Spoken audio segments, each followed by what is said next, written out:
Star Network is here. Hold no punches. I'm real revolutionary right now. Support this man, Black Media. He makes sure that our stories are told. Thank you for being the voice of Black America, Roland. Stay black. I love y'all. All momentum we have now, we have to keep this going. The video looks phenomenal. See, there's a difference between Black Star Network and Black-owned media and something like CNN. You can't be Black-owned media and be scared. It's time to be smart. Bring your eyeballs home. You dig?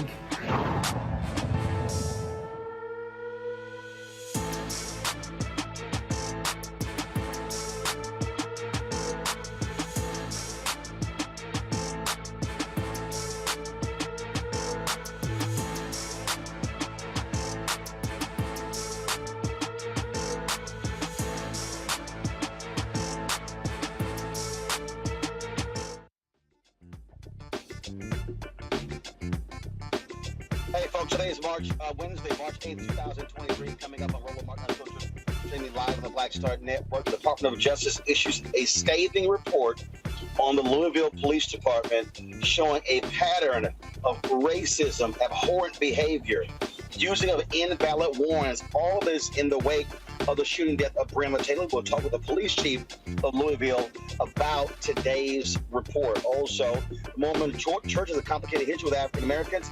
We'll talk to a Black ex-Mormon about the issues that she has faced in the church. Also, a NAACP board member is crying foul against the FCC regarding the Standard General Tegna deal. We'll tell you what Hazel Dukes had to say. That and more on Roland Martin Unfiltered, streaming live on the Black Star Network. Let's go. He's got it. Whatever the miss, he's on it. Whatever it is, he's got the scoop, the fact, the find. And when it breaks, he's right on time and it's rolling. Best believe he's knowing. Putting it down from sports to news to politics. With entertainment just for kicks, he's rolling. It's on go, roll, y'all. It's Roland Martin, yeah. Rolling with Roland now. He's funk, he's fresh, he's real, the best, you know he's Roland Martin now.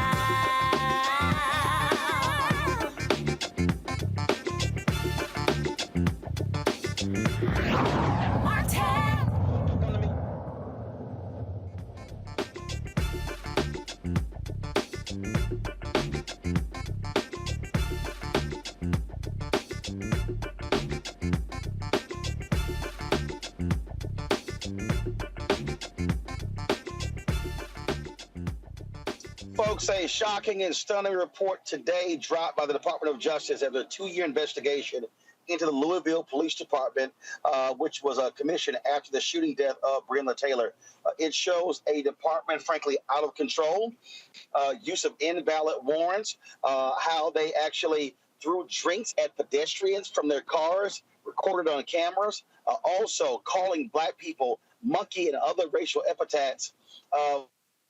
Folks, and just unbelievable what we heard from the Department of Justice. We'll play some of that a little bit later. But right now, we want to bring in the Interim Police Chief of Louisville, Jacqueline Gwen Villarreal, and glad to have you on the show. It has to be bothersome to you to listen to the Department of Justice stand before the nation and describe shameful and abhorrent behavior from officers in your police department. Yes, Roland. Thank you so much for having me on your show. But yes, it's very disheartening to what we heard today. It has just truly rocked this city, and it has rocked the police department, those who truly value the work that we do every day in serving the citizens of a land first, OMPD in Louisville. But for the most part, it's just really disheartening to hear what was in that report today. We oftentimes hear the fraternal order police, the unions commenting and protecting their officers. Have they given any comment after what the DOJ laid out today, which shows just an unbelievable antics by officers in the Louisville Police Department? I haven't heard just immediately just yet any comments from our FOP president or any other union officials. But nonetheless, I'm very hopeful that we can come together and actually come to an agreement where we know and we all want the best department we can. This is some tough times that we're going to be going through. And we're going to need everybody to come to the table and help navigate these uncertain, tumultuous waters that we're in. So I'm going to be expecting the FOP president. I'm going to be expecting my leadership team and the members of this department, and of course, the administration, to truly just come together and as we continue to move forward and deal with what is in front of us, which is truly a shocking report. What is next, though?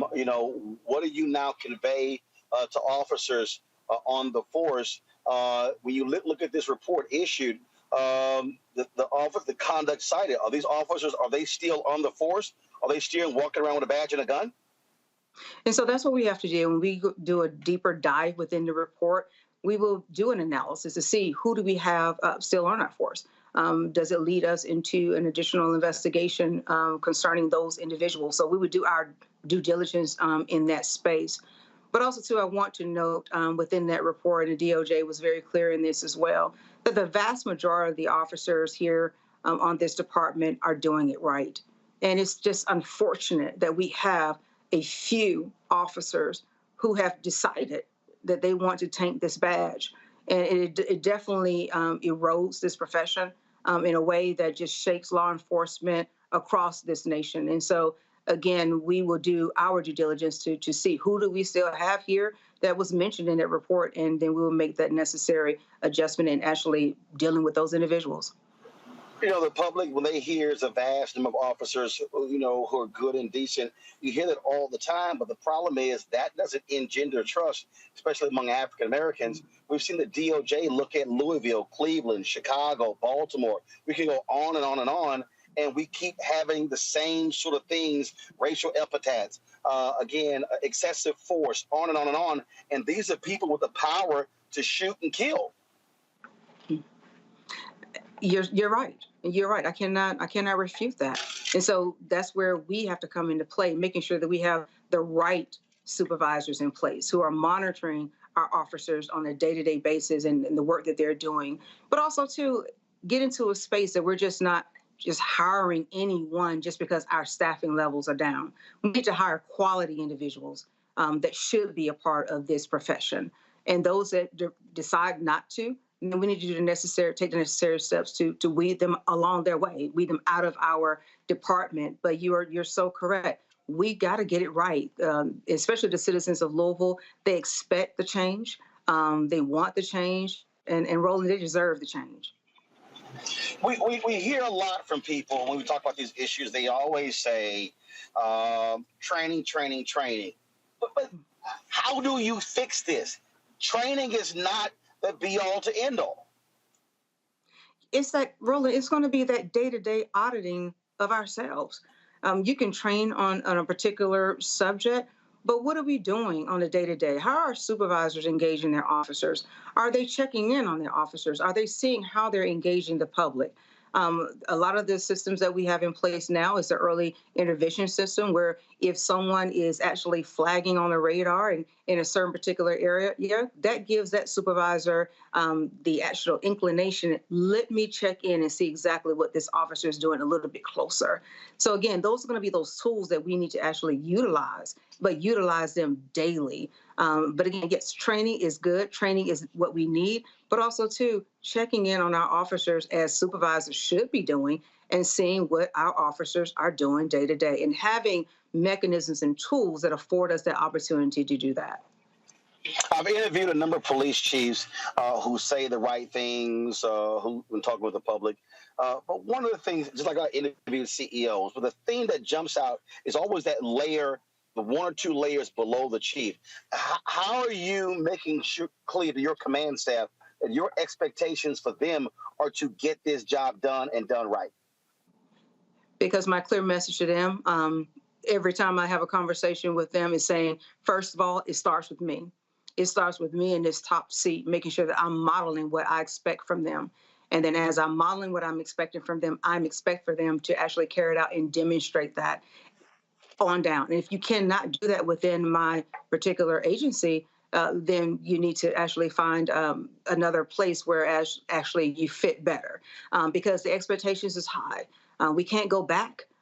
We must be strong in standing together and making sure that we're serving the citizens of this city properly, and we got to get it right. And so, and I think a lot of times we're in this top seat, we're kind of, try to temper a way around some things. And sometimes you just got to hit it straight on and just let them know that this behavior, whether it erodes and trying to erode this profession and go on awry and go on road, it just would not be tolerated. And also, too, the buy-in must be at the top levels in order for the actual troops on the ground to embrace it. So top leadership is just really critical in this process. And I expect them to make sure they embrace change and the reforms that are in front of us. Have you had community events? Do you plan to do that? Directly engaging with the community, allowing them to ask questions, to rebuild their trust. How is that happening? Yeah, so already we created a youth and advisory council, and that council meets twice a month, and it is very robust with youth around the city that comes together and asks those tough, courageous questions of law enforcement. But also, too, I took it another level as far as making sure that we are having what we call a community ComStat, where I brought in the community into the space where we're talking about our day-to-day crime. They can actually see what the resources are. They can actually see how we're responding to calls and what calls we're responding to, and what is the hot button issues for them. We are bringing them in. Now I'm creating and formalizing a pastoral forum, which is ideal in order to get the church buy-in as to what we're doing in policing. But guess what, Roland? Not stopping there. Our activists. I'm actually starting an activist forum because I need to hear from those individuals who have seen some things that have just truly rocked them, that are negative in nature from the police, and actually have them brought to the table so I can hear their concerns and that we can navigate and meet and get to some of the solutions. So those things are being very intentional. But again, making sure that I'm present in the community. And like I tell my command staff, if I'm present in the community, I need for you to be present in the community. Chief Jacqueline Gwen Villarreal, we appreciate you joining us. Look forward to having you back. And hopefully next time you're on, there's a much more positive report, and you can letting us know what's happened there in Louisville. Thank you, Roland, for having me. Thank you. I appreciate it. Thanks a lot. Folks, we're going to continue having this conversation, talking about the Louisville Police Department. Keep in mind, this DOJ report was a result of the death of Breonna Taylor. And so we come back, we're going to hear from Christian Clark, head of the Civil Rights Division of the Department of Justice, from Merrick Garland, the Attorney General. Folks, it is a stunning, stunning report, and we'll detail it all for you right here on Roland Martin Unfiltered on the Black Star Network.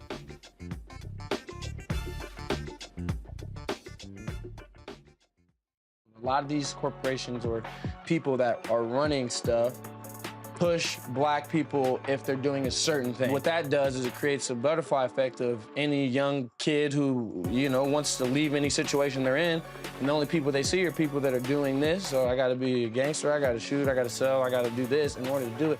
And it just becomes a cycle. But when someone comes around and is making we don't do, they don't want to push it or put money into it. So that's definitely something I'm trying to fix too, is just show there's other avenues. You don't got to be a rapper, you don't got to be a ball player. You can be a country singer, you can be an opera singer, you can be a damn whatever, showing the different avenues. And that is possible, and it's hard for people to realize it's possible until someone does.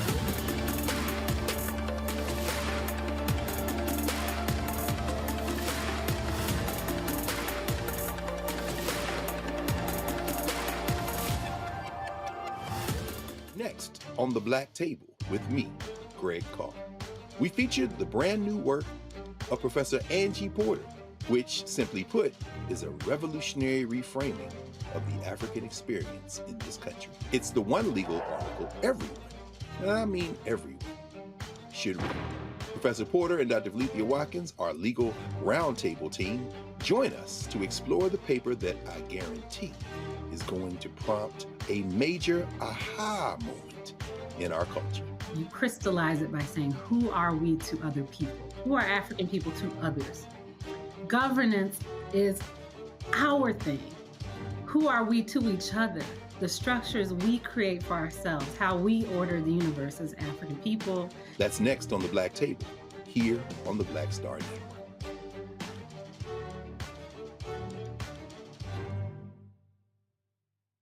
What's up, y'all? I'm Will Packer. Hello, I'm Bishop T.D.J. What up, Lana Well, and you are watching Roland Martin Unfiltered.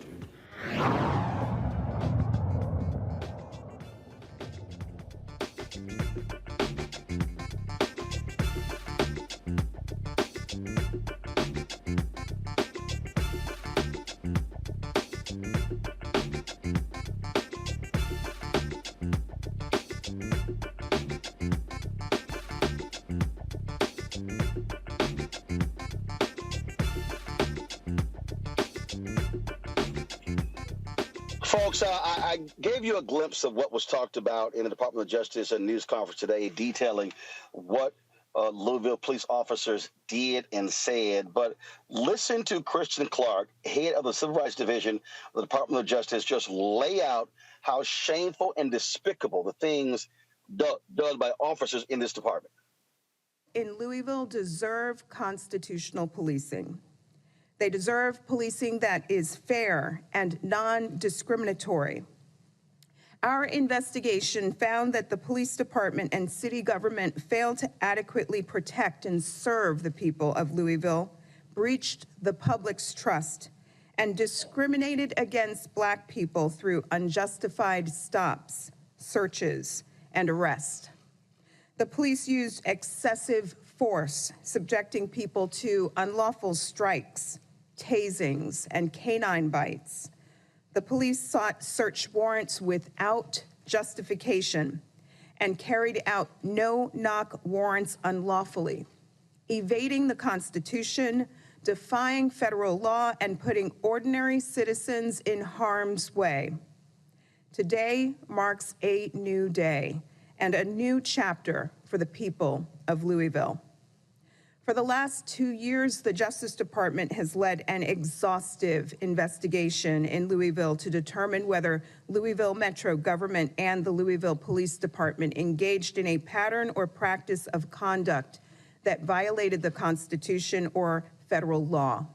We left no stone unturned, and we found that LMPD routinely seeks search warrants for residences without establishing legal justification for invading someone's home.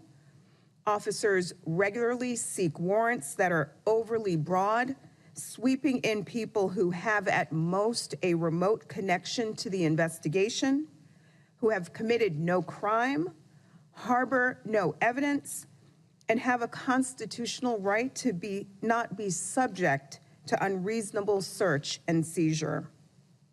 Officers also violated the law when they act on these warrants by unjustifiably barging into people's homes without knocking and announcing their presence.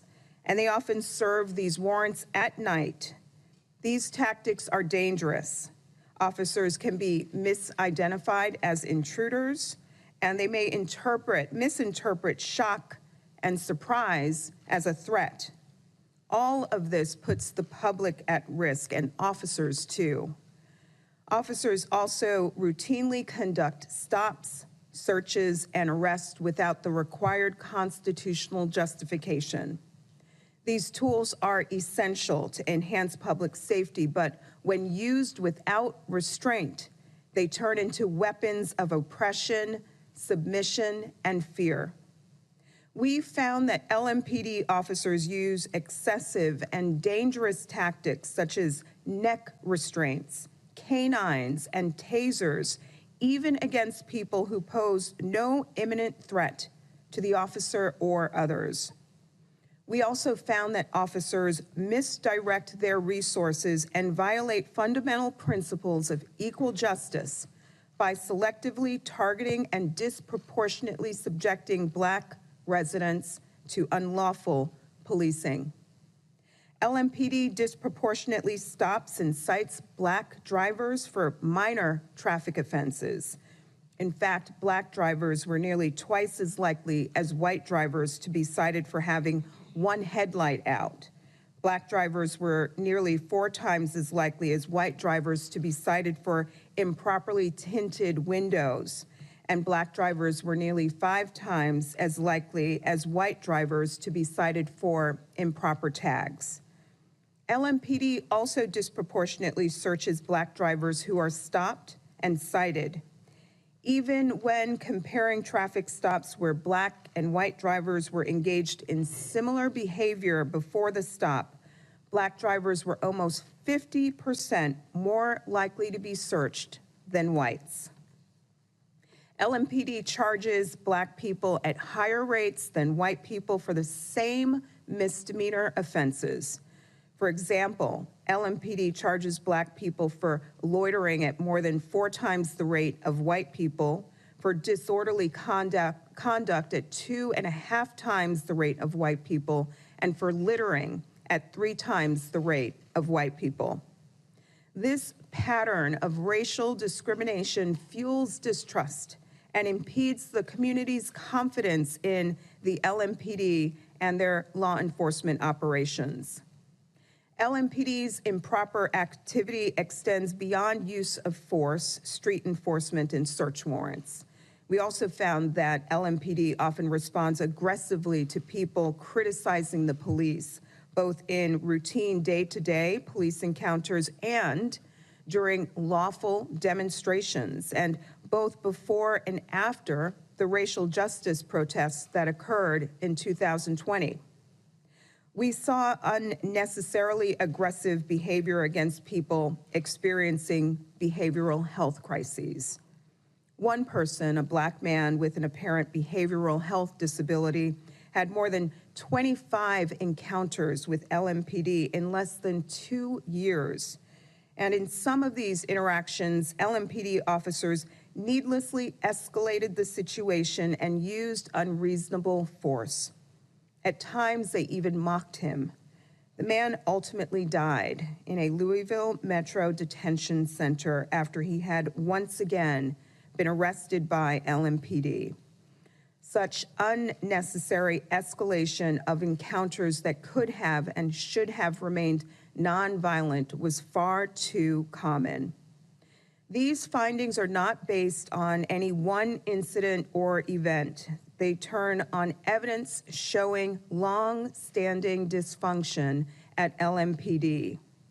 The pattern or practice of unlawful conduct compromises LMPD's ability to serve and protect safely, constitutionally, and effectively. Instead, LMPD has practiced an extreme, misdirected, and counterproductive style of policing. And as Attorney General Garland noted, these findings give us reasonable cause to believe that Louisville Metro and LMPD engage in a pattern or practice of conduct that violates both the Constitution and federal law.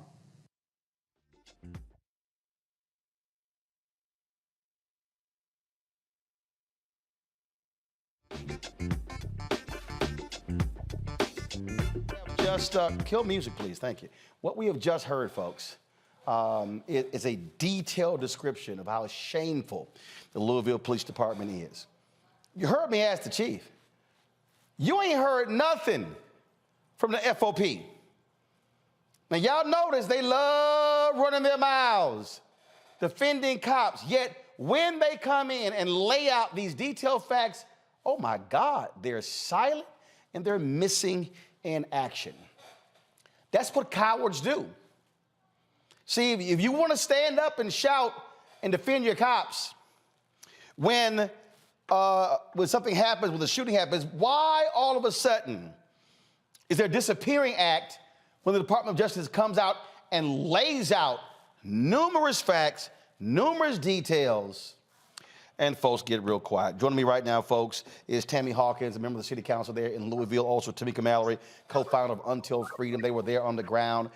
They're standing with Breonna Taylor and Breonna Taylor's mother and family advocating for this. Councilwoman Hawkins, and I got to ask you, I mean, to sit here and listen to that report, and then, of course, the silence from the Fraternal Order Police tells you what the real truth is in terms of they're unwilling to defend this.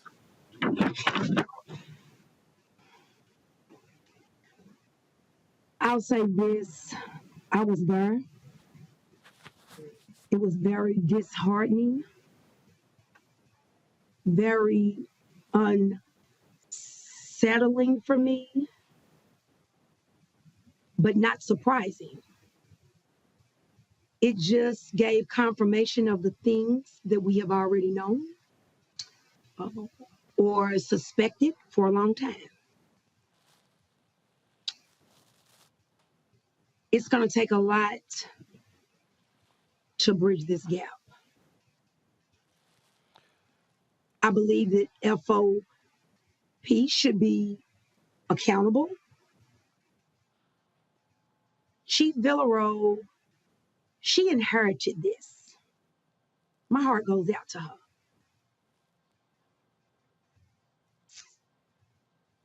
The mayor's administration and the mayor, my heart goes out to them. But I'm gonna be very clear.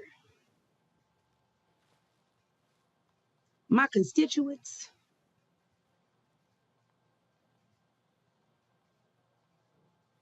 what about them? How do they get their lives back? How do they go on? What's the first step in bridging the gap with them? You can't unring this bell.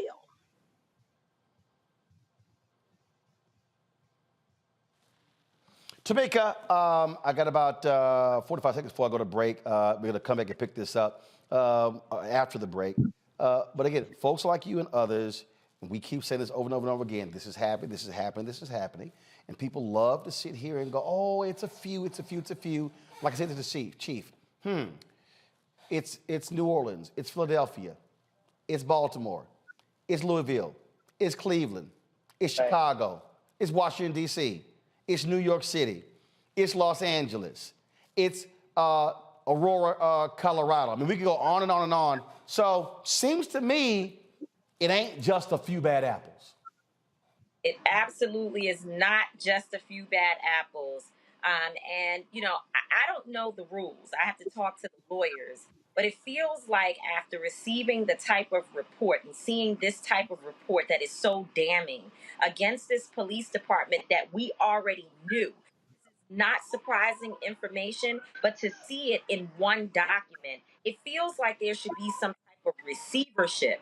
These officers and the leadership there, I do not feel confident that they are able to do the job necessary to protect the people of Louisville. It really breaks my heart because we were there. I lived in Louisville for 4 months and I saw what the officers do, the antagonizing, the abuse, the straight up violence. And what we know is that Breonna Taylor is dead because of the behavior. It is almost like when you're reading the report, the exact things that's described happened to Breonna Taylor and Kenny Walker. And so it feels like more than just a consent decree. We actually need there to be physical bodies on a daily basis inside of the police department, ensuring that they are stopped because it's out of control. And we knew that already. We've been saying it on your show, Roland, for the last 2 years. Got to go to a break. We come back. We'll continue this conversation. We'll bring in our legal panel and political panel as well. You're watching Roland Martin Unfiltered on the Black Stud Network. We're breaking down this Department of Justice report released today detailing massive corruption, shameful behavior, racism in the Louisville Police Department. You're watching the Black Stud Network. Back in a moment. Hatred on the streets, a horrific scene, a white nationalist rally that descended into deadly violence. White people are losing their damn minds. As an angry pro-Trump mob storms the U.S. Capitol, we've seen We're about to see the rise of what I call white minority resistance. We have seen white folks in this country who simply cannot tolerate black folks voting. I think what we're seeing is the inevitable result of violent denial. This is part of American history. Every time that people of color have made progress, whether real or symbolic, there has been what Carol Anderson at Emory University calls white rage as a backlash. This is the rise of the Proud Boys and the Boogaloo Boys. America, there's going to be more of this. Here's all the Proud Boys, guys. This country is getting increasingly racist in its behaviors and its attitudes because of the fear of white people. The fear that they're taking our jobs, they're taking our resources, they're taking our women. This is white fear.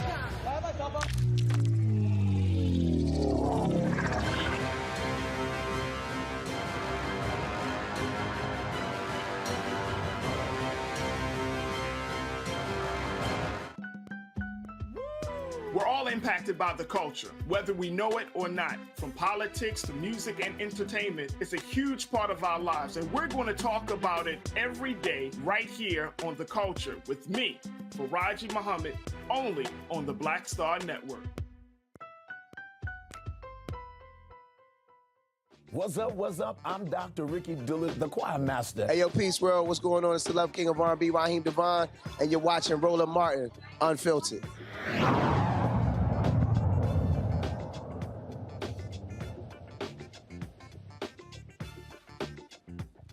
All right, folks, welcome back to Roland Martin Unfiltered. We're talking about this DOJ report on Louisville. Our guest, Councilwoman Tammy Hawkins, also Tamika Mallory. Councilwoman Tammy Hawkins of Louisville, and also Tamika Mallory, co-founder of Until Freedom.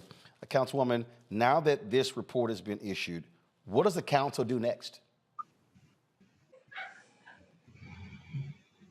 Well, let me be clear with this. The police department is under the mayor's office, not Metro Council. I believe after reading that the mayor met with the FOP, and I believe it was a closed session. I think things like that starts the mistrust. I'm one that will hold everybody's feet to the fire. I'm a voice for my constituents. And I put my pants on the same way they do. Hold on, but you say the police department is under the mayor's control. Look, I cover city council in Fort Worth. I cover county government in Austin. Is there a city council committee that deals with police and fire? Yes. Government accountability and public safety. Okay. Well, can that committee call the head of the FOP to testify before the committee about what's happened in the police department? Definitely. Absolutely. Will that happen? Yes, I promise you. Yeah. I'll make sure to that. Tamika, you want to jump in there? Yeah, I mean, thank you so much, and I'm excited to hear our sister, the councilwoman, talk about this, because oftentimes when we were in Louisville, some of the council members, too many of the council members, were not present, and I just have to be very honest about that because it is the truth. It was a major fight to be able to move legislators from top to bottom within the Kentucky community, in the Louisville community, and Kentucky in general, to support the protesters. And I think this report is going to help us to be able to get more people to understand that what we were talking about is real. And so your question today, Roland, is so important. What steps will be taken by every single governing body within the city of Louisville to fight this? It's going to take more than the mayor's office. The mayor also needs to have some oversight, because we already know that we've had mayors, as you said, across this country. We've got mayors, we've got police chiefs, we've got all of that, and they still need a loud voice that is willing to go up against them and to ensure that their feet are in the fire every single day. This can't be a softball issue. as the councilwoman was saying earlier, her constituents, the constituents have felt the brunt of this for far too long. And right now, what we need are people who are going to be radical, they're going to be powerful, and they are not going to be afraid because of their election or whatever it is that whatever resources they expect to be out there challenging those people who are in positions of power who have either allowed this to happen or have an ability at this point to change it. They need to be pushed. Councilwoman, my last question for you. What will it take for this police department to engender trust from the community? Can this chief do it? I'm going to be clear. This was laid in a Black woman's hand.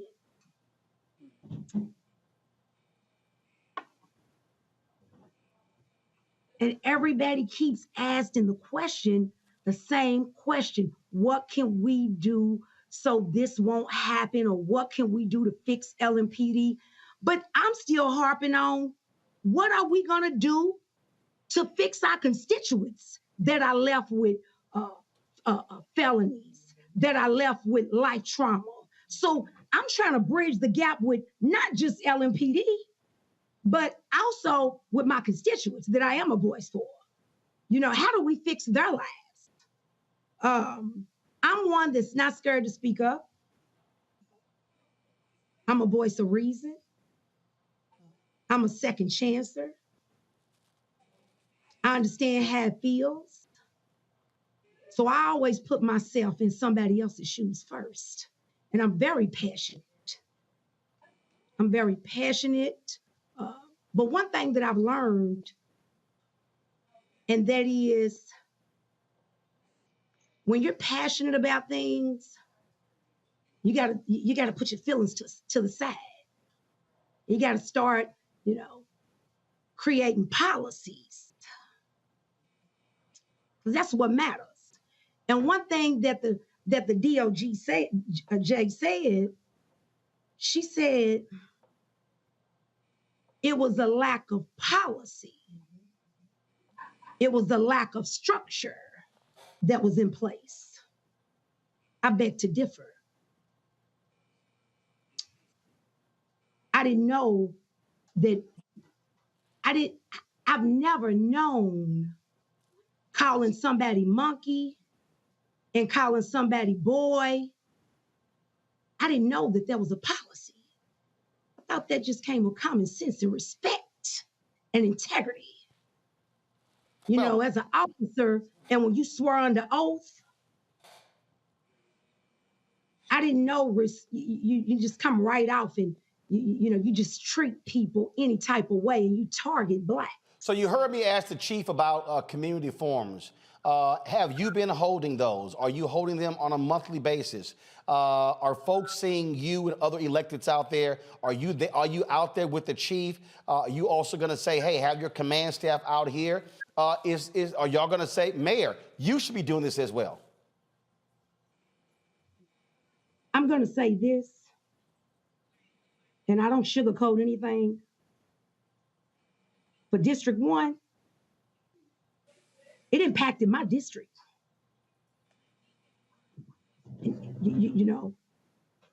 More than probably anybody's district. The West End is my district. But have there been those forums? You heard me ask the chief that. Oh, yeah. Hold on. Yeah, definitely. For District 1. And me, District 1, Tammy Hawkins, I hold the new mayor accountable. I do. He'll be a Southwick Saturday. But I can't speak for anybody else.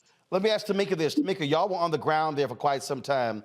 Were y'all getting cooperation from council members, from elected officials to make changes?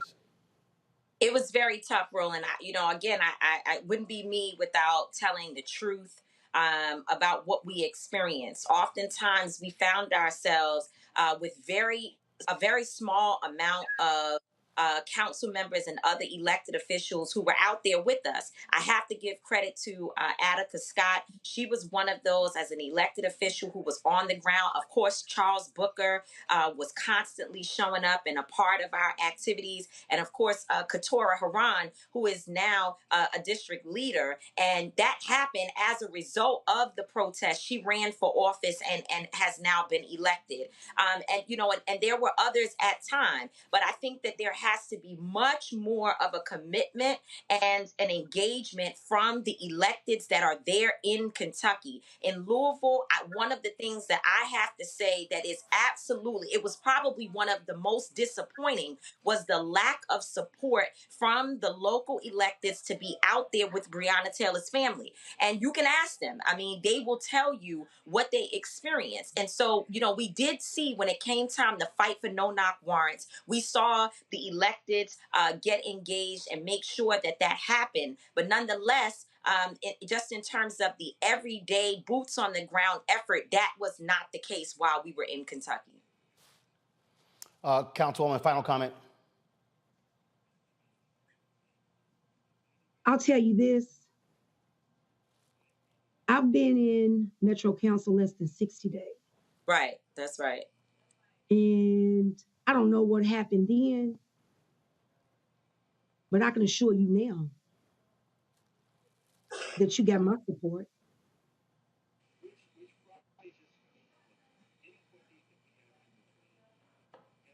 All right.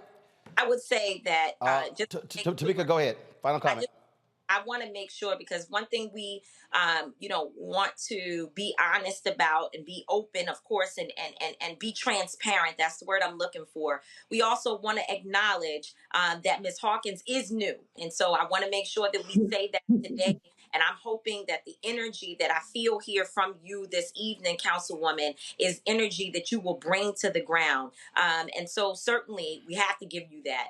I'm talking about colleagues that have been there for a long time, and perhaps what they need are more of people like you who will be there knocking on doors and asking them to hit the streets. The people are there. As you know, on any given day, you can find the movement at the square, at Injustice Square Park, where they gather and sometimes even sleep out there overnight to fight for Breonna. So it's not hard to get involved in the movement. What we need is people like you to be committed. All right, then. I want to thank both of you for being with us. Look, we cover these stories all the time, and we're certainly not going to stop. Councilwoman Hawkins, thanks a lot. Tamika, Mallory. Thank you. Well. Thanks for having me. And we'll be in touch. All right. Or she'll be in touch with my office. All right. Thank you. Thank you very much.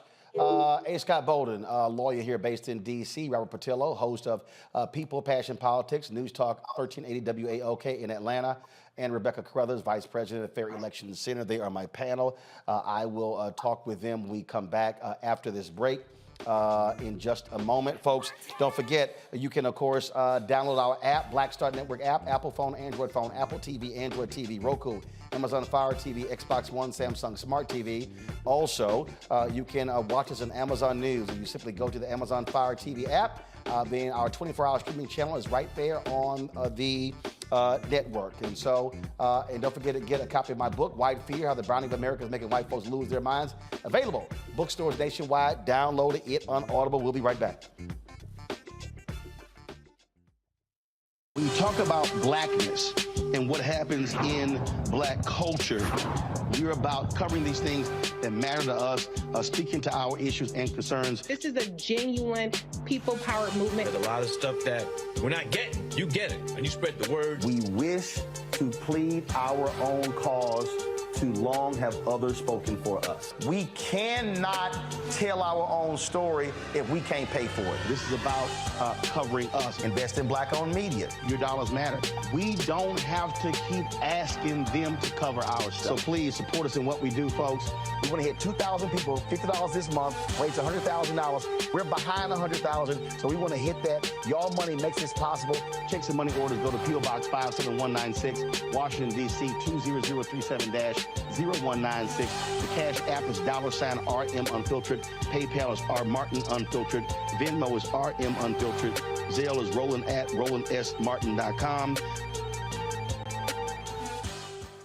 lot of these corporations or people that are running stuff push black people if they're doing a certain thing. What that does is it creates a butterfly effect of any young kid who, wants to leave any situation they're in, and the only people they see are people that are doing this. So I gotta be a gangster, I gotta shoot, I gotta sell, I gotta do this in order to do it.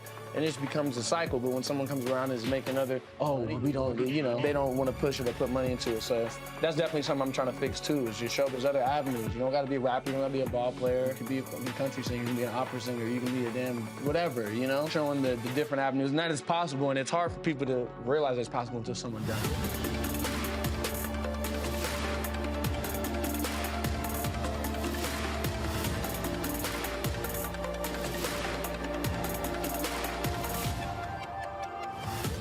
Hi, I'm Vivian Green. Hey everybody, this is your man Fred Hammond, and you're watching Roland Martin, my man, Unfiltered.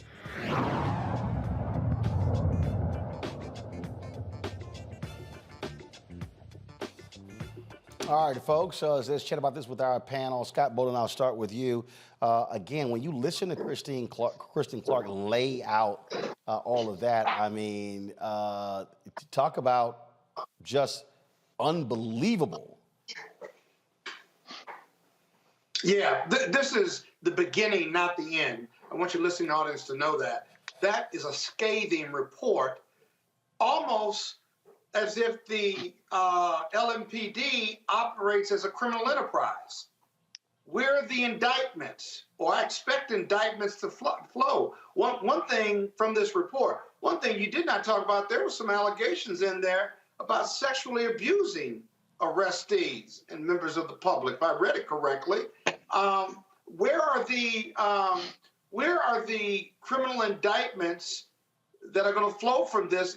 Are these people under investigation? I was surprised to hear that the chief did not know whether these people were still in her department or not, or still under investigation or relieved of any duty. When DOJ goes in, they're working with senior management of the police department. They know who the bad actors are because they have to know if they're going to write the report. And so that was a bit underwhelming.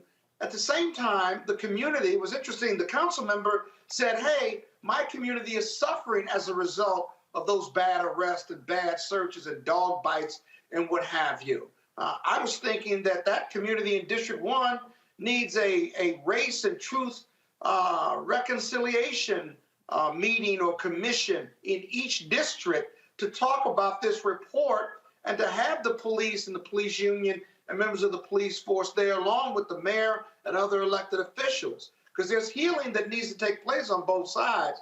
But the way you clean up this department, I don't know whether policy-wise they have receiverships for departments, but the way you clean this up is that you eliminate the worst apples first, then the next worst and the next worst. And then I'll leave you with this. I don't want to hear that the majority of the police department in this police department makes sense or they do the right thing. They know the bad apples. They know the bad conduct. And if they don't report it, if they lie about it or they tolerate it, they are no better than the bad actors. I'm sorry. It's a bottom line proposition, and it never stops being that in law enforcement. Robert. I think that this is the time that we have to take this seriously. Finally, it can no longer be a city by city, issue by issue, whack-a-mole situation when it comes to addressing these issues of police brutality and racism.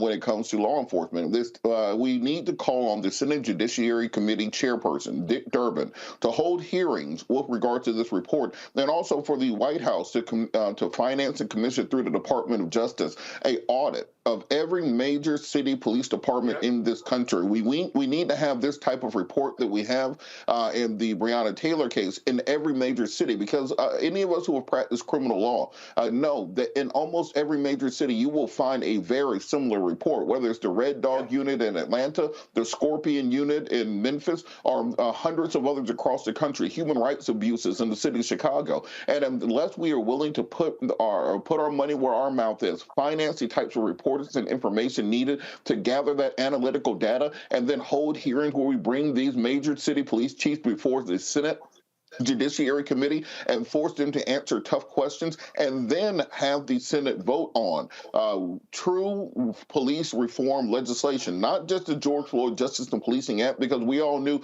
before that was even suggested that that was not strong enough for what we were fighting against. Not just the Tim Scott Justice Act. We knew that wasn't strong enough for what we're fighting against. We need new transformational police reform legislation in this country. We are still operating in a mid-19th century rubric when it comes to policing. We still see police very much in the same vein as the slave catchers did in the 1830s and 1840s when many of these major police departments were created. If we truly want to have judicial accountability, if we truly want to have trust in communities when it comes to law enforcement, if we are really serious about fighting crime and tamping down on what they call the crime wave that's happened the last couple of years, Dick Durbin, the Senate Judiciary Committee chair, needs to call for hearings on these issues, and the president and the attorney general need to finance and put forth a call to have every major police department audited the same way they did Louisville, and we will see what happens. But it's time to make real change, not just talking, not this press conferences. Let's see the rubber hit the road.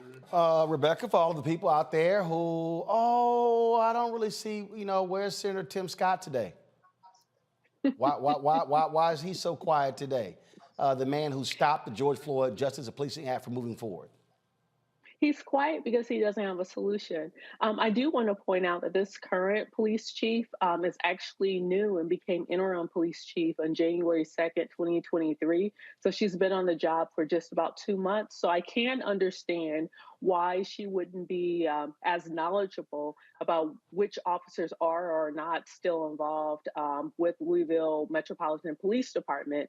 But I do have some questions with the Department of Justice. The Department of Justice, yes, they did this report, but they still have a civil side and they have a criminal side. Why wasn't there an announcement of criminal prosecution, which the Department of Justice can do to start prosecuting these bad police officers within the Louisville Police Department? Because when we see when local prosecutors when it's left up to them to do these prosecutions, we also see political ramifications. Like Baltimore is a good example of that with the previous state's attorney there. So, I really want to see Department of Justice do more. I want to see them lead on this. I want to see them do prosecution. And to the council member's point, there has to be some type of restitution. If we know that there was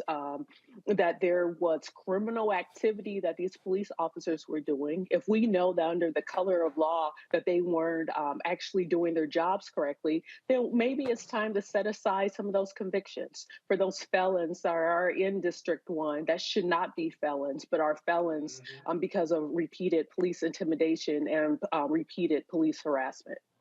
Well, and I would hope, again, and this is one of the things that I've been saying, I would hope, Scott, that the White House got more aggressive. What I mean by that is this DOJ under Kristen Clark has really been active in many of these cases. The announcement today was made from the Department of Justice. But my goodness, it would be great to see this being announced from the White House podium, to seeing the president sitting there as well, because they have good things to say. The White House needs to elevate this to a higher degree. Yeah, but now, Roland, the Democratic White House, this black folk stuff, these black issues, it's just black people getting beat up and abused by the police. The Democrats want our vote. They don't want to do anything about our plight. No. But here's my point. Here's my point, though. If they want to truly advance the issue of the George Floyd Justice Act, the third anniversary of his death is in 2 months.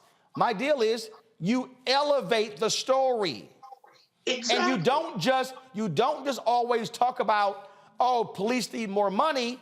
Show the flip side of the actions of the cops. That's what needs to happen. I agree with you wholeheartedly. Now you tell me, here's a question for you. Why won't the White House do it?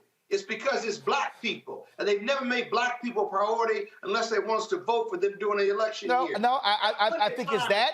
No. You asked the question. No, you asked the question. I'm going to ask the question. It's also because Democrats want to play this game of, oh, we don't want to say anything negative about cops because these white folks out here are yelling crime, crime, crime. It's going to be a major issue. And my whole deal is, guess what? You could try to get those white folks vote all you want to, but you're going to need the votes of black folks, Latinos, and others who've been impacted by awful policing. That's who we deliver to the Democratic Party.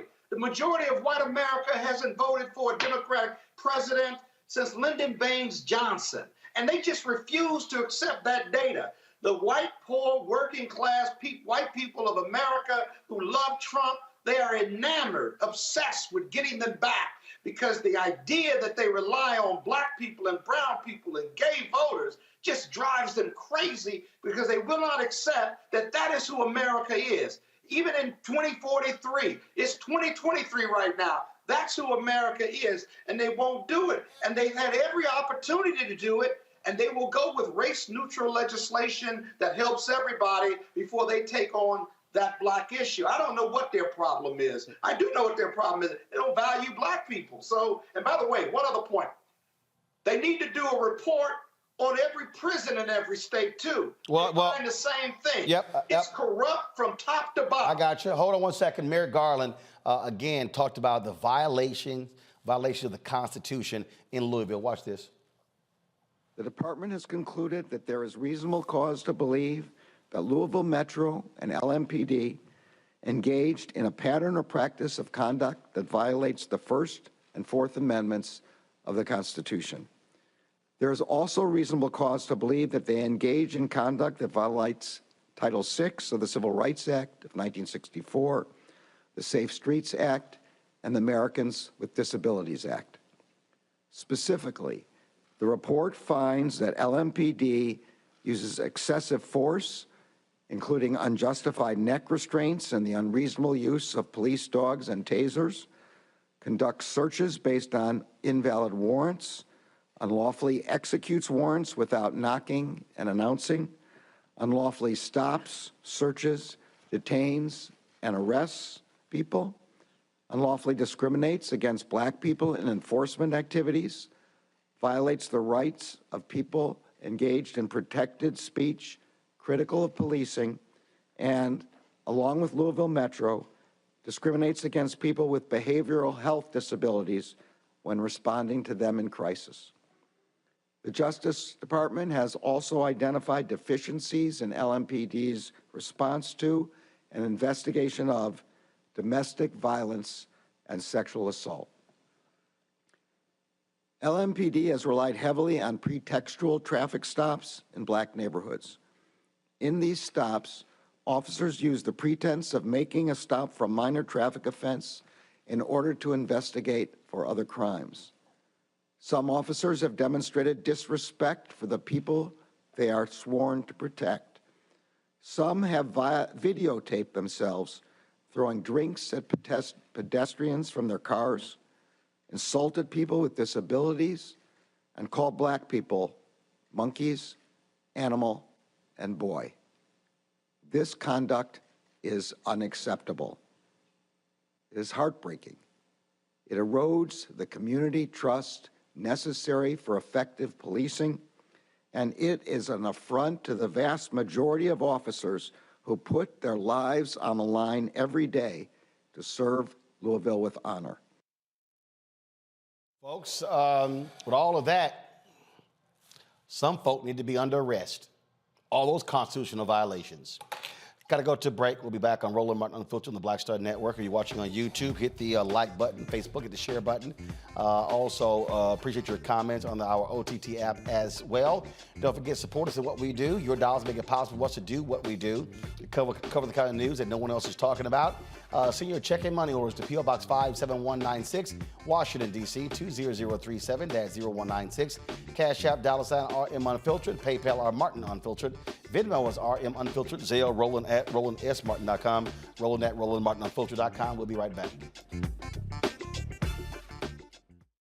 On the next Get Wealthy with me, Deborah Owens, America's Wealth Coach, we've seen the headline. Major tech companies laying off. Google, Facebook, Twitter, just to name a few, and tens of thousands have been laid off as a result. On the next Get Wealthy, we take a look at what it means to recession-proof your career in tech. Joining me will be Tamika, and she's going to be sharing exactly what you need to do to turn anxiety into achievement. Shifting our mindset to thinking that only opportunities exist in big tech is something that we're going to have to shift fast, because there's so many opportunities that are out there that we have to change the way we were thinking about our careers. That's right here on Get Wealthy, only on Black Star Network. Hi, I'm Dr. Jackie Hood Martin, and I have a question for you. Ever feel as if your life is teetering and the weight and pressure of the world is consistently on your shoulders? Well, let me tell you, living a balanced life isn't easy. Join me each Tuesday on Black Star Network for A Balanced Life with Dr. Jackie. We'll laugh together, cry together, pull ourselves together, and cheer each other on. So join me for new shows each Tuesday on Black Star Network, A Balanced Life with Dr. Jackie.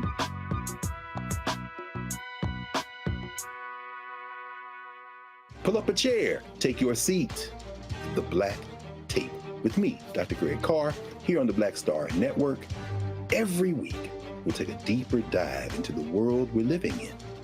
Join the conversation only on the Black Star Network.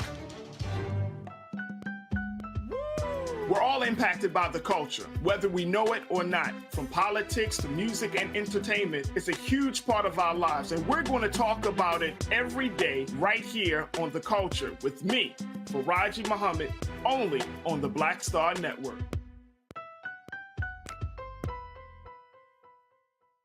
Hi, I'm Eric Nolan. I'm Shantae Moore. Hi, my name is Latoya Luckett, and you're watching Roland Martin Unfiltered.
An increasing number of civil rights leaders are dismayed about the FCC Media Bureau's decision to designate Senator General's proposed $8.6 billion acquisition of the Tegna TV station group for an administrative hearing. Hazel Dukes, president of the NAACP New York State Conference and former NAACP national president, wrote to FCC Chair Jessica Rosenwald to express her concern with the decision to put the merger before an administrative law judge, which could, many say, kill the deal. She wrote, "I'm appalled that we still use this type of incendiary language to define a person." First of all, she's speaking about when the Standard General's leader, Sue Kim, was called not the right kind of minority.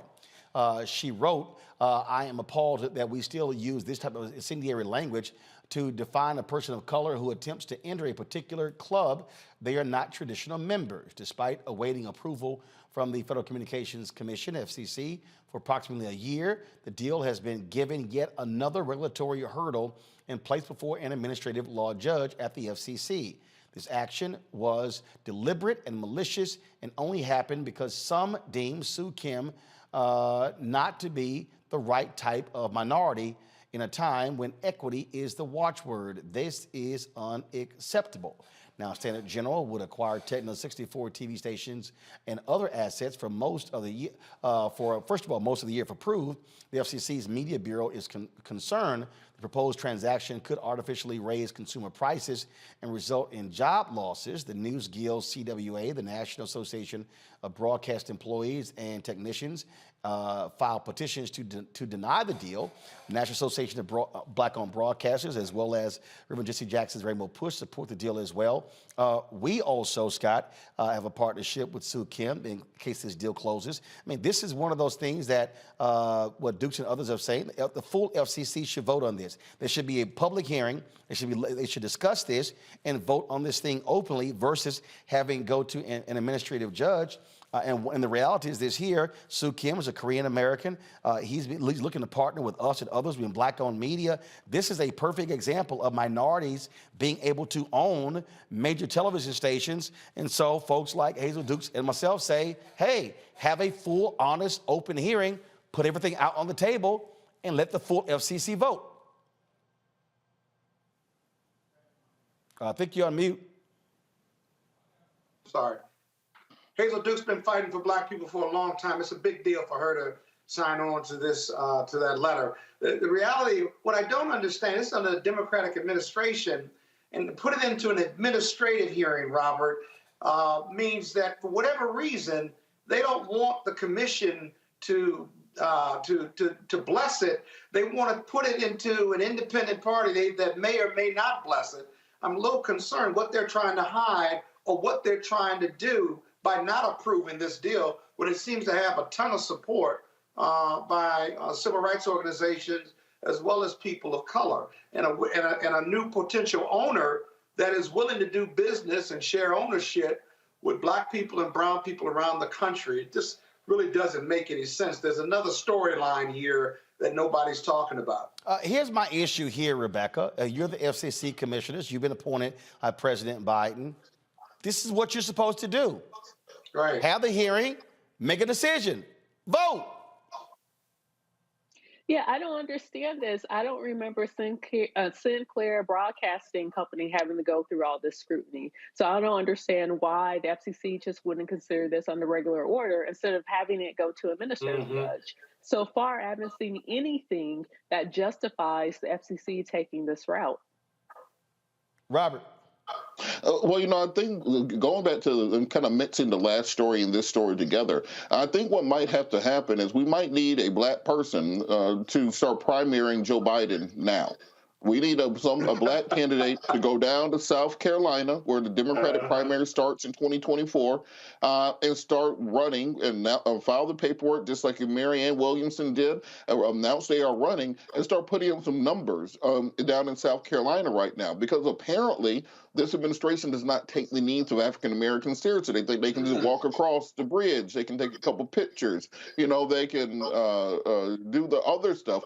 But when it comes down to the nitty gritty of actually serving your constituency, for some reason that seems to fall off. So apparently nobody's going to pay attention until you have a primary challenger, financial opportunity to take votes away from the sitting president. I think that's when all of a sudden you see these things are opening up. We're seeing that on the Republican side of the aisle, where you're having people who are openly challenging President Trump, and they're dragging him further and further, even more extreme than Trump was in the first place. He's having to get more extreme to catch up with the people in his base so he doesn't get left behind. So if 20 Republicans in the House can drag the entire Republican Party to their side of the issue, I don't see why African Americans, being as they always say, the backbone of the Democratic Party, the most important base. We grew up in the Black community. I was raised in the Black church. Have the FCC vote on this. Have the Department of Justice and have the Senate Judiciary Committee investigate police brutality, investigate abuse in prisons. Those things can be done on the administrative level. They do not require Republicans. You can't say MAGA Republicans are blocking it from taking place. You can't say this is the fault of Marjorie Taylor Greene and the MAGAs and the Tea Party, etc. These are Democrats not taking Black people seriously, so they're not going to take you seriously.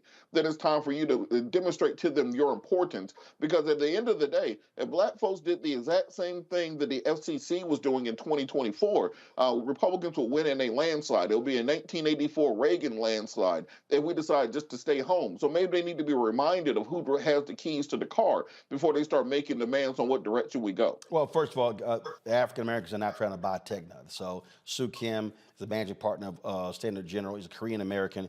That's who actually is leading this effort. In fact, they have actually said they might threaten legal action against the FCC Media Bureau when it comes to this. This is a cable fax story. Go to my iPad, please.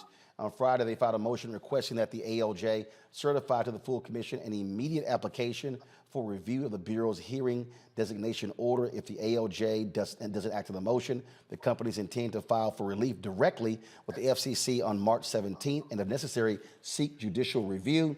The Media Bureau's decision to issue the HDO is not just tantamount to denying the transaction at issue in this proceeding without having to reach a decision on the merits. It is absolutely a denial without due process.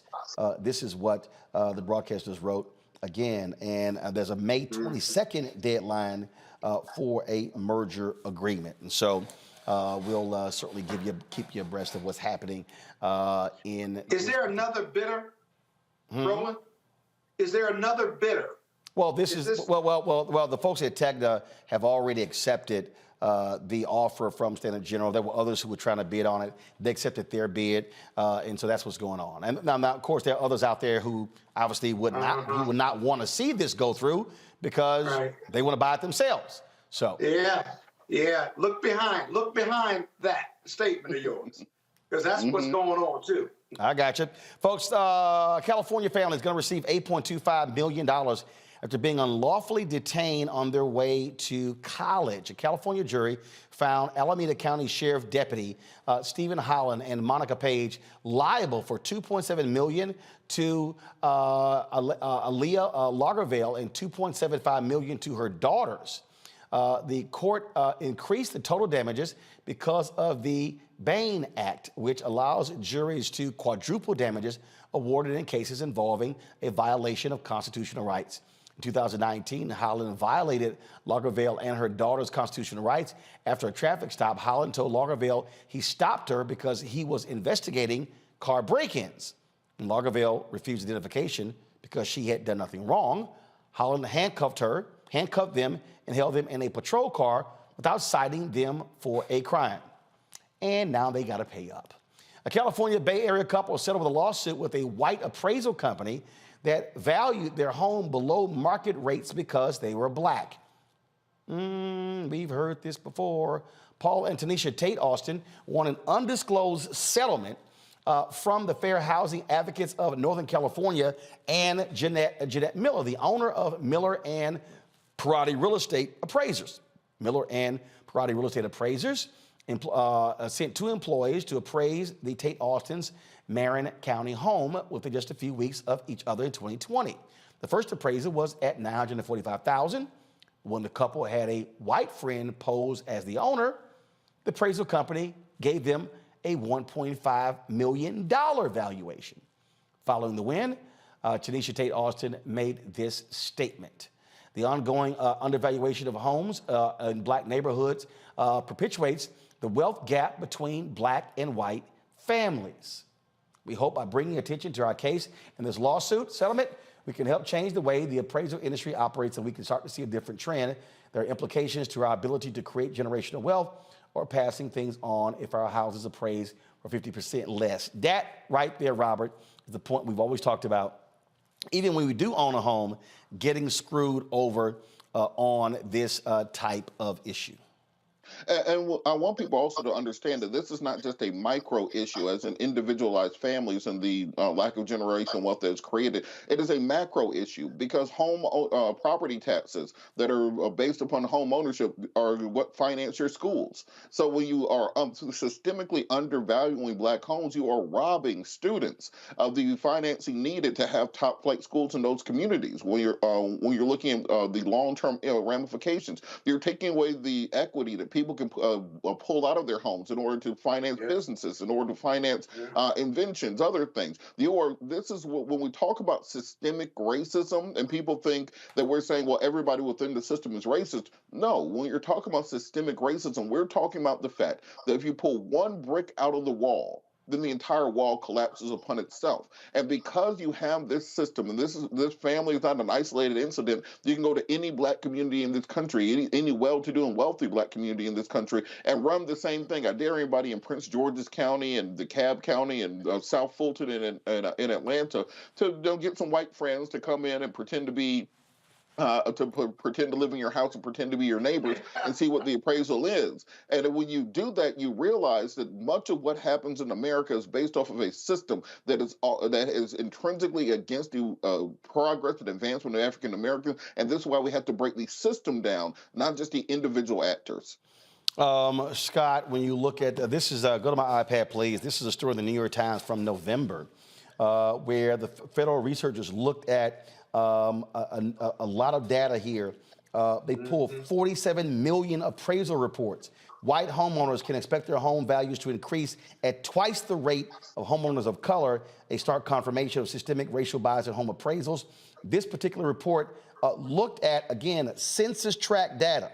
And what they did was they compared similar homes, analyzing the millions of appraisals by using census tracts as a proxy for neighborhoods and comparing communities with nearly identical housing stock. Two researchers found that the results showed a clear correlation.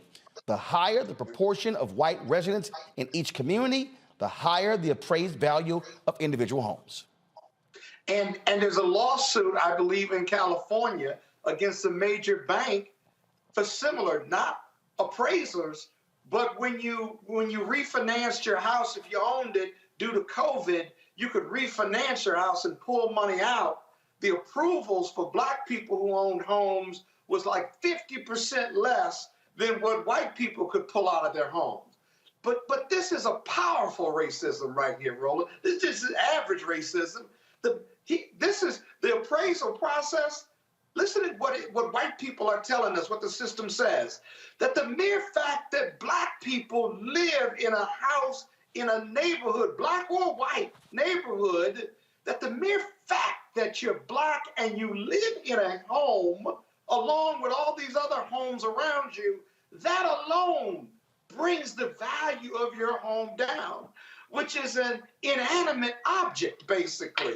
You got lots of homes around you, the neighborhood, all the comparative sales, what an appraiser goes through has nothing to do with race. It has to do with comparable sales and whether you've improved the house or not. But none of that is more powerful than racism because you or me live in that home. That is incredible. That's incredible. And I bet you they settled that case for $500,000. I bet you they did, because that was the gap between Black folks and the white lady that came in and put her pictures up and stuff. They staged this. It was really clever on their part, and not knowing what the result would be, booyah, came back $500,000 more. That's racism in its purest form and pure evidence. The thing that's quite interesting, I had a debate with conservative Patrick Bet-David, Rebecca. He calls himself an independent. He's not. He was giving me nothing but right-wing MAGA talking points. And he tried to suggest that I was a victim. And the thing that was hilarious is that when I pull up this data discussing systemic racism, he goes, well, I just don't believe it.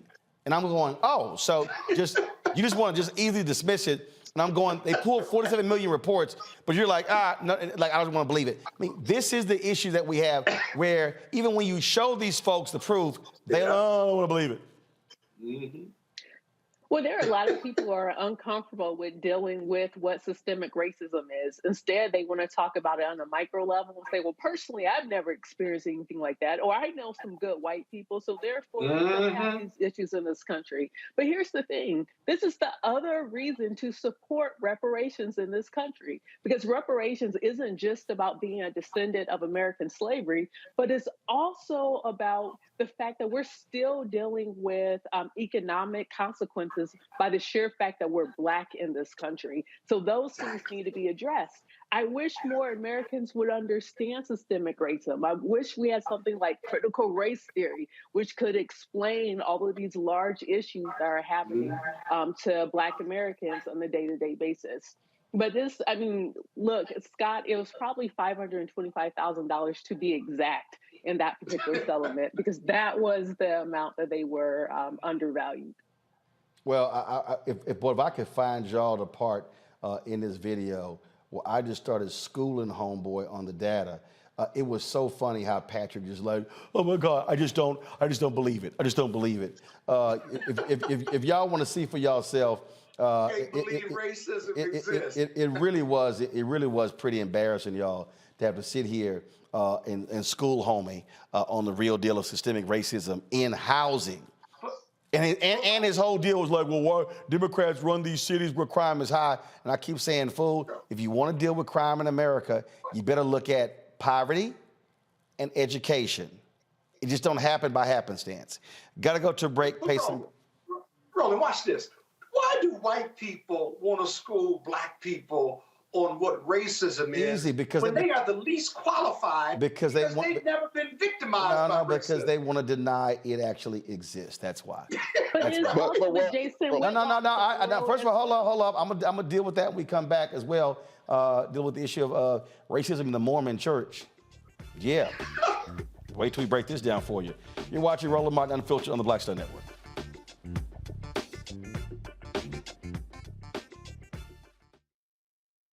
On the next, A Balanced Life with me, Dr. Jackie, just who do you think you are?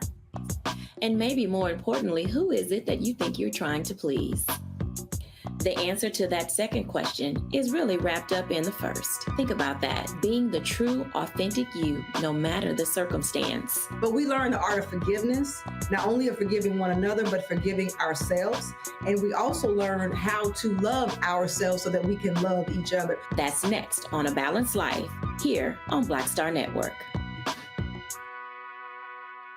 Next on The Black Table with me, Greg Carr. We featured the brand new work of Professor Angie Porter, which, simply put, is a revolutionary reframing of the African experience in this country. It's the one legal article everyone, and I mean everyone, should read. Professor Porter and Dr. Valencia Watkins, our legal roundtable team, join us to explore the paper that I guarantee is going to prompt a major aha moment in our culture. You crystallize it by saying, who are we to other people? Who are African people to others? Governance is our thing. Who are we to each other? The structures we create for ourselves, how we order the universe as African people. That's next on The Black Table, here on the Black Star Network.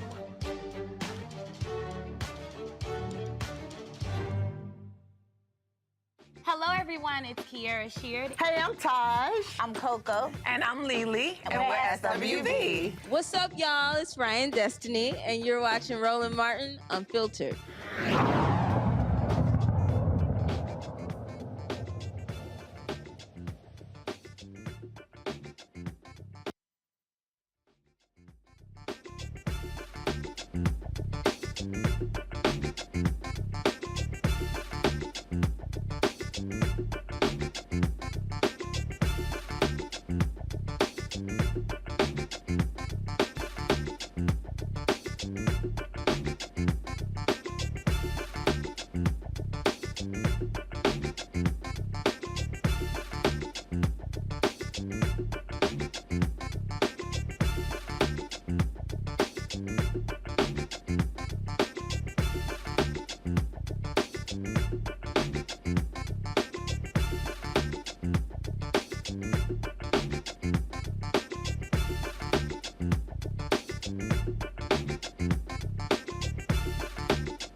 All right, folks, 3% of all Mormons are African American, yet 9% of the converts to Mormonism are African American. But they have a very long, troubled history of the issue of race. My next guest, who is ex-Mormon, Archin Bach, joins us right now, and she was told, you can't marry somebody white. She joins us now from American Fork, Utah. Glad to have you on the show. So you were actually told that by church officials? Yes. So were you engaged with someone? Were you dating somebody, or were you just inquiring as to who you can marry? So all of the above. So I joined the church when I was 18, and it's big to get married in the temples when you're Mormon. But the problem is that they were teaching that they're white, males not to marry Black people or anybody not to marry outside their race. You know, they didn't want blacks and black people and white people mixing because they said black people were cursed. So this was actual teachings where you were going to temple. Yes. And when was this? How recent was this? So 1990 is when I joined, but the teaching is still the same, that black people are cursed and that black people and white people should have mixed. And they said that was because of the curse of Cain. Because Cain and Abel, when Cain killed Abel, he received a curse. And the curse is put on black people from Cain. We're descendants of Cain. Okay. So when did you inquire as to who you could marry? They told me. So when I was 18 and I joined, of course, I'm dating age. And so I'm trying hold on. You joined when you're 18. How long ago was that? Long time ago. I'm 51. Got it. All right. So when did you leave the church? And when did you inquire about who you could marry? And when did you leave the church? Okay, so I left the church probably 2016 is when I really left. But when it's a culture, when you join when you're 18, you join the church. I even went on an LDS mission. And so when you're dating, they tell you who you're supposed to be dating. You need to date other members of the church so you can be married in the temple. Only other members can be married in the temple. Well, the thing about that is, sure, you know, you could get married in the temple, but they said that I needed to find a black man. But there wasn't a lot of black people in the church. Actually, there was no black people in the church where I was. Even on my mission, there was no black males. So, you know, I did marry a black male. He was a member of the church, but we didn't get married in the temple. And that marriage didn't last. Do you believe that the Mormon Church continues to have a problem with race? Absolutely. How so? Well, 2016, I finally realized they weren't going to learn. They weren't going to learn. So joining at 18, I have an 18-year-old mind. So 2016, I have a different mind. And so when President Trump became president, then I was able to see really for sure how people really thought. A lot of things were said to my face, but not as strong as it was in 2016. They didn't care. They cared before, kind of like, maybe I shouldn't say anything, or maybe I should say it this way. God deemed it so. But 2016, they did not care at all. Gotcha. Questions from my panel. Rebecca, you first. Okay, so I have a few questions, not just with your particular experience, but what even drew you into the Mormon Church, especially considering that one of the tenets of Mormon theology up until the 70s, black folks couldn't get into heaven according to Mormon theology, or that righteous black folks in the afterlife would somehow become white because of the curse of Cain and curse of Ham. What attracted you to the Mormon Church at 18, and what caused you to stay up until 2016? Good question. So you have to think, so I'm 18, I'm from San Antonio, Texas, which is a Bible Belt. So I grew up, going to a black church. Well, I had a bunch of questions. And where I grew up, you can't ask questions. You just do what you're told, you mind your elders. But I had a car accident and I wanted to know what would happen if I were to die. And everyone just kept telling me, God will provide, God will provide. Well, I met some more missionaries and they gave me different answers. They said, well, this is what will happen when you die, and a lot of love bombing. But what people don't understand is Mormons had 6 discussions. They don't teach you that you're going to be white in the afterlife. They do not teach you about the curse of Cain. They don't teach you any racism. They teach you 6 discussions that talk about Jesus Christ, Joseph Smith, and God. It's later on that you start learning the other things. Well, by then, you're already in it. You think that maybe something's wrong with you. You're taught not to question God, that God knows more than you, and that other people know more than you. And as an 18-year-old kid, that made sense to me. I didn't like it, but, little by little, you start hearing different things. I went on a mission thinking that's what God wanted me to do. And then you I guess it's like a bad marriage. You try to take the good stuff and go with the bad. You're thinking it can't be that bad. Maybe this isn't true. Maybe this is God's church and that these people are just bad. It's not. Robert. I think people often, when they're not part of a religious tradition or aren't part of a kind of social group, tend to judge and say, "Well, how could you do that?" I think as you were talking, I was thinking back to my own upbringing as being like Southern Baptist. When I say Southern Baptist, I'm not talking about the Southern Baptist now. I'm talking about that real old school Southern Baptist where they thought if women showed their ankles, they were prostitutes. That kind of Southern Baptist that I was raised into, and kind of growing out of that. What advice would you give to people who maybe did come up with a upbringing, whether Mormon or any other religion, that's very restrictive, very judgmental, very kind of deleterious to their mental health going forward, as to how they can get out of that and kind of find themselves and develop their own relationship with whatever deity or spirituality they find later on, but not being so restricted and so caught into what they were taught growing up? I would tell them to think about what's important to them. When they stop caring about what other people think and they just start thinking about what makes sense to them and not what they were taught, it's going to be easier for them. And I think for me, finally not caring what people thought made it easy for me to leave, because Mormonism is huge. And that is culture. You're broken away from everyone. You're taken away from your family. You're taken away from your friends because you're taught that this is the only true church and that God, I believed what I was taught, that they had actual prophets and apostles that were walking this earth, that they were literally talking to God. Yes, I believe that.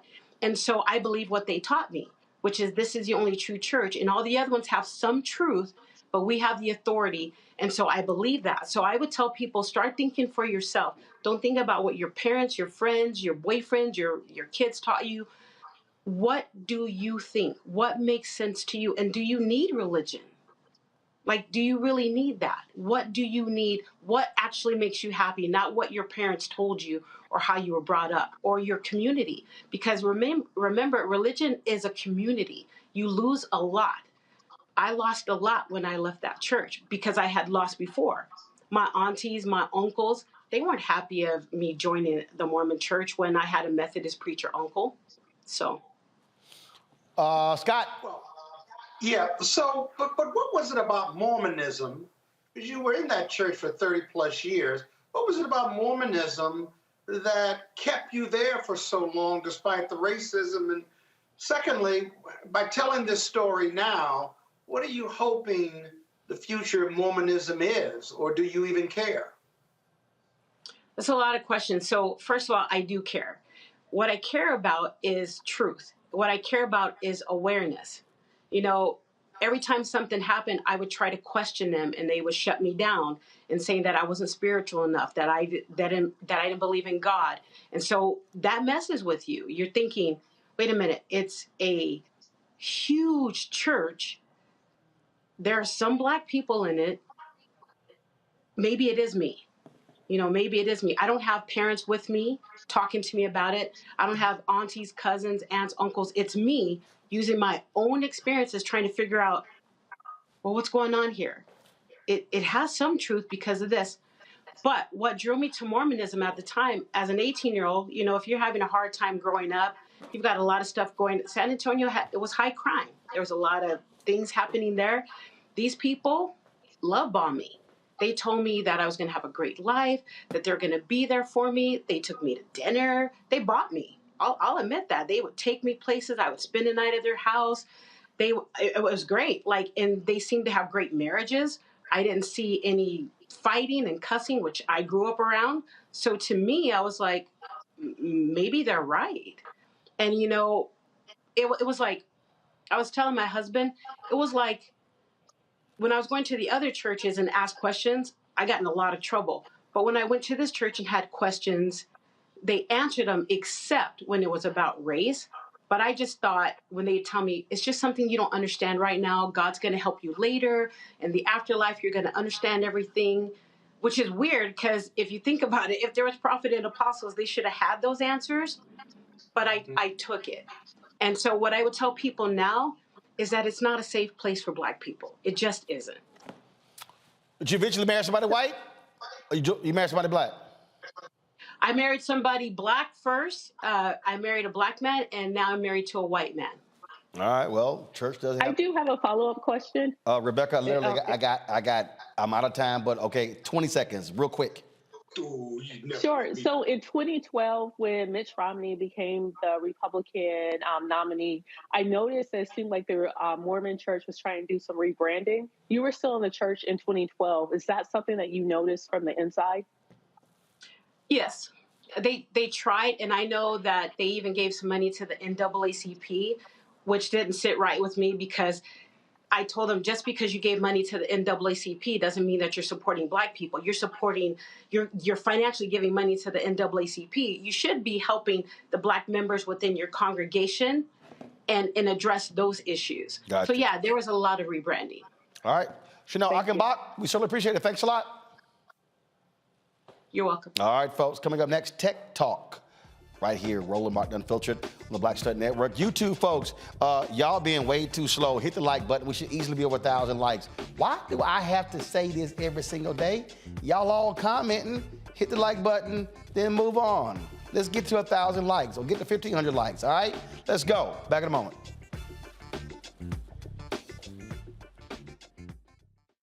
On the next Get Wealthy with me, Deborah Owens, America's Wealth Coach, we've seen the headline. Major tech companies laying off. Google, Facebook, Twitter, just to name a few, and tens of thousands have been laid off as a result. On the next Get Wealthy, we take a look at what it means to recession-proof your career in tech. Joining me will be Tamika Tover, and she's going to be sharing exactly what you need to do to turn anxiety into achievement. Shifting our mindset to thinking that only opportunities exist in big tech is something that we're going to have to shift fast, because there's so many opportunities that are out there that we have to change the way we were thinking about our careers. That's right here on Get Wealthy, only on Black Star Network. Black Star Network is here. Oh, no punch! I'm real revolutionary right now. Thank you for being the voice of Black America. All momentum we have now, we have to keep this going. The video looks phenomenal. See, there's a difference between Black Star Network and black-owned media and something like CNN. You can't be black-owned media and be scared. It's time to be smart. Bring your eyeballs home. You dig? Pull up a chair, take your seat. The Black Tape with me, Dr. Greg Carr, here on the Black Star Network. Every week, we'll take a deeper dive into the world we're living in. Join the conversation only on the Black Star Network. Hi, everybody. This is Jonathan Nelson. Hi, this is Cheryl Lee Ralph, and you are watching Roland Martin, Unfiltered.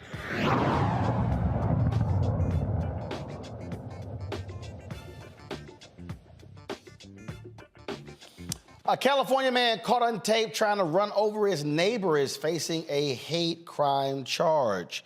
In this December 2021 surveillance video, Aquel Khan runs over Corey Brown, a black man, 6 times. Khan is serving time with the Alameda County Santa Rita Jail on charges of attempted homicide and assault with a deadly weapon. Tuesday, Alameda County DA's office tacked on the hate crime charges after further evidence found that Khan vandalized Brown's car with racial slurs, made racist threats, and had previously attempted physical assault. This is the second time Khan has been charged with an assault and hate crime.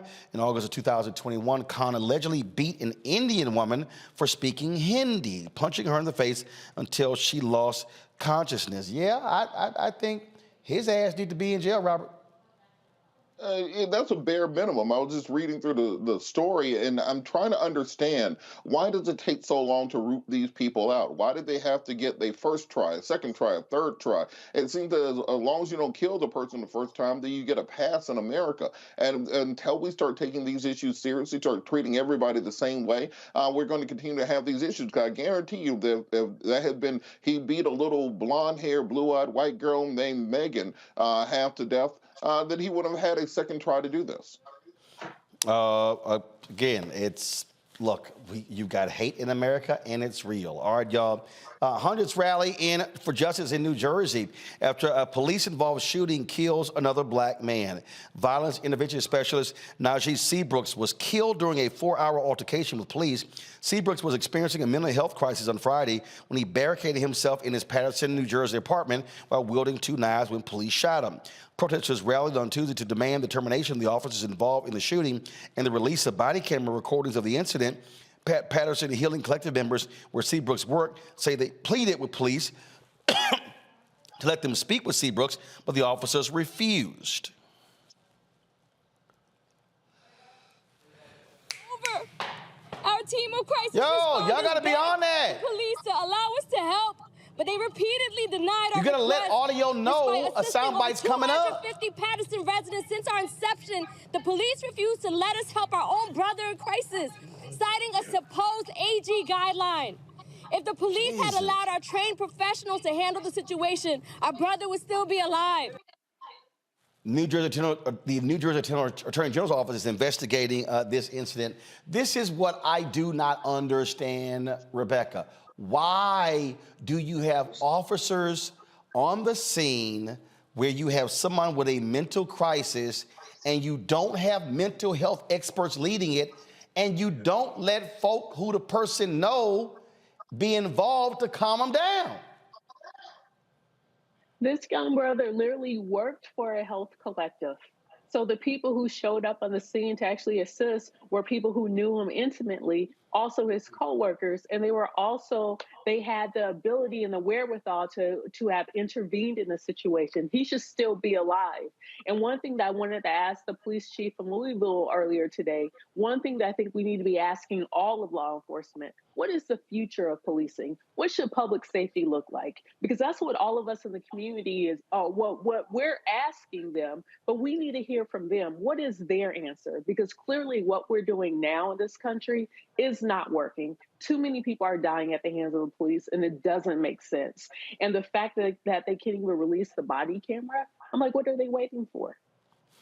I really don't quite understand why these things continue to happen. Let's go to Washington, D.C., where a former Washington, D.C. police officer sergeant is charged with second-degree murder and a federal civil rights violation in the shooting death of a man in 2021. On Tuesday, Enos Jevrick pleaded not guilty to the charges. A judge released him on personal recognizance. Jevrick shot and killed a 27-year-old Antoine Gilmore, who was asleep in a car with a gun in his waistband, blocking traffic. Officers tapped on Gilmore's window, waking him up. Gilmore took off in the car.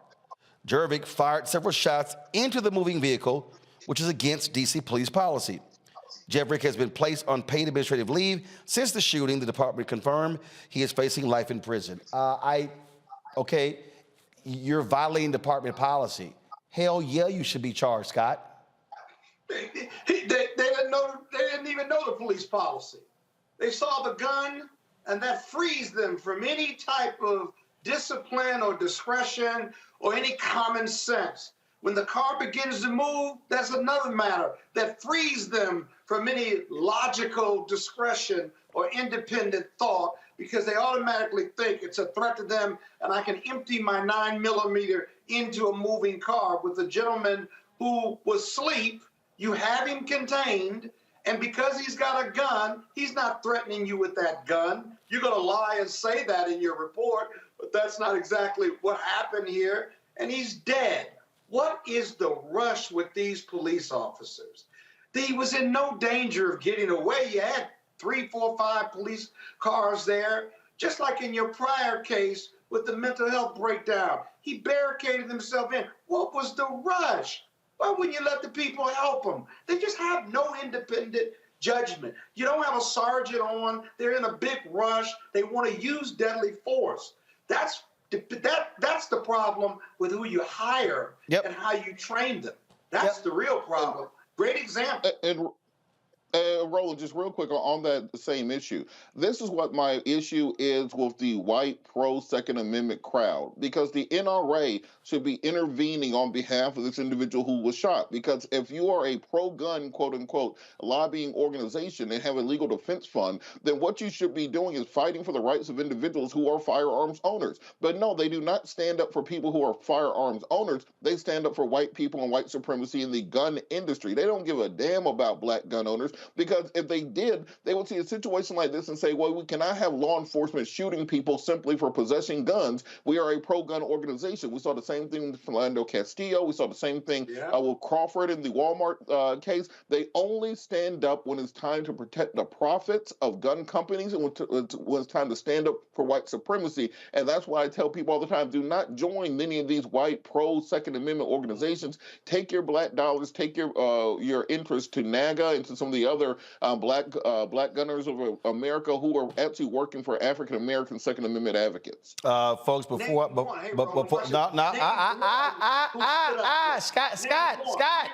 Scott, chill, I'm over time.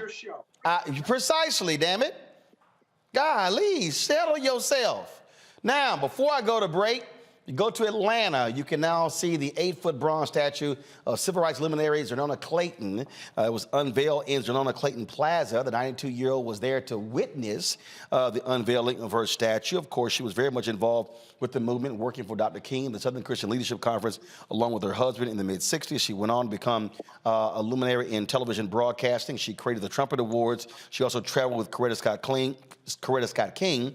She became the first black person with her own TV show in the South in 1967. Spent 30 years of Turner Broadcasting.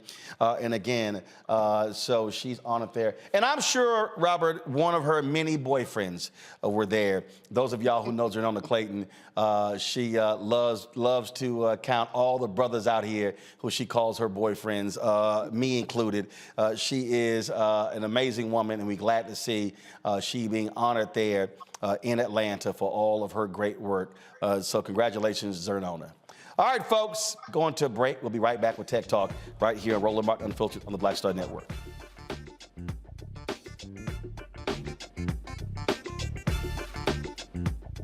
Hatred on the streets, a horrific scene, a white nationalist rally that descended into deadly violence. White people are losing their damn minds. As an angry pro-Trump mob storms the U.S. Capitol, we've seen shooting. We're about to see the rise of what I call white minority resistance. We have seen white folks in this country who simply cannot tolerate black folks voting. I think what we're seeing is the inevitable result of violent denial. This is part of American history. Every time that people of color have made progress, whether real or symbolic, there has been what Carol Anderson at Emory University calls white rage as a backlash. This is the rise of the Proud Boys and the Boogaloo Boys. America, there's going to be more of this. Here's all the Proud Boys, guys. This country is getting increasingly racist in its behaviors and its attitudes because of the fear of white people. The fear that they're taking our jobs, they're taking our resources, they're taking our women. This is white fear.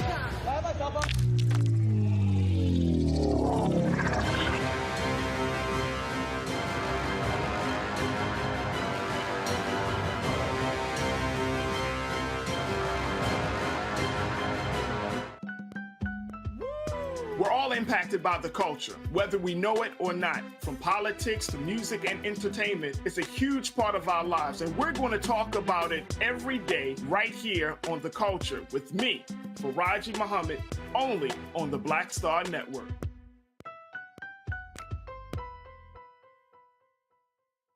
Hi, I'm Vivian Green. Hey everybody, this is your man Fred Hammond, and you're watching Roland Martin, my man, Unfiltered.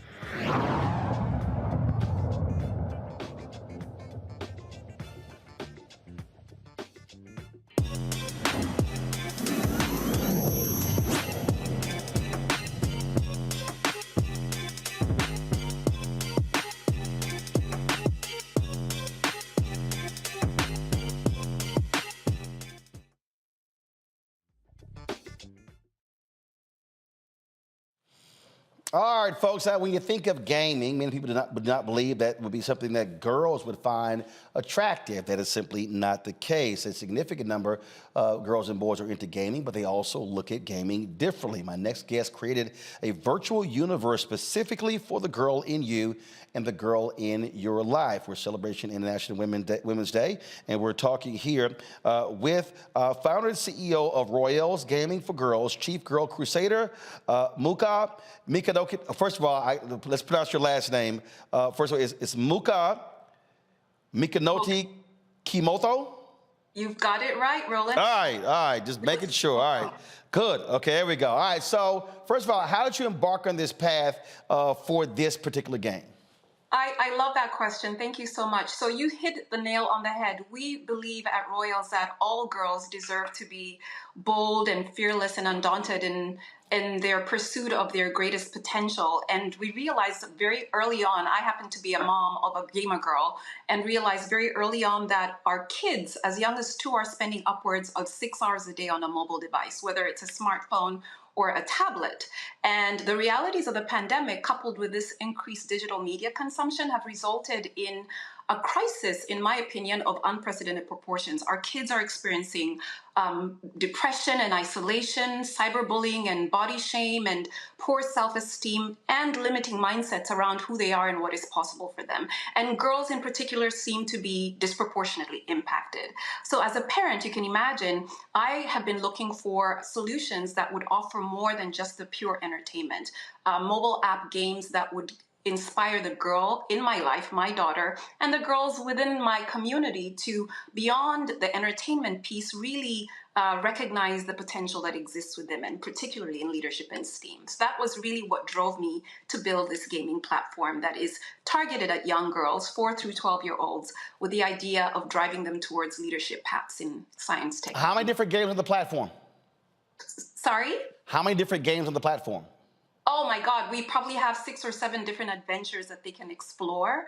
Everything from a narrative that is anchored in a fierce avatar persona, Mara, who is on a mission to be the first global peace ambassador and commander-in-chief of her peacekeeping forces in her land. She's born into royalty, but has a big dream, like all girls do, which is to be on the first human mission to Mars. So the gamer or the learner, depending on who they are in interacting with the app, can delve into adventures, into quests, into learning experiences that explore Mara's journey.